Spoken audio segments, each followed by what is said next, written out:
tawag ka ng tawag. Ano na ng problema mo? Hindi, gusto ko lang kasi makausap sana si Eileen. Gawa ng gusto ko na siyang makuha sa'yo. Kunin ko na. Ang kapal ng mukha mo, ha? Ang kapal ng mukha mo, ngayon kukunin mo yung anak ko? Ha?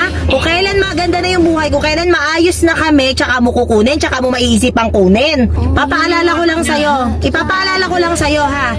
Noong mga panahon naghihirap kami ng anak mo, nasan ka? Gusto ko lang nga sanang makasama yung anak ko at isasama ko sa abroad. Sasama mo sa abroad? Ha? Wala akong pakialam. Kaya ko dalhin si Eileen sa abroad. Kaya ko dalhin si Eileen kahit saan namin gusto pumunta. Ikaw, wala kang kwentang tao. Kaya wag mo kaming busitin. Ate, alam mo naman yung sa'yo, sinabi mo ka. Ano yun? Pinaprank na ata ako. Eileen, hindi ako nakikipag-prank sa'yo. Ha? Eileen, sa tingin mo nagpa-prank ako? Hindi mo ba napapansin kung gaano ako ka-protective sa'yo? Ha? Kung bakit ayokong nasasaktan ka? Kung bakit ayoko ng alam mo yun, ng napapahamak ka, ayoko. Alam mo kung bakit protective ako sa'yo?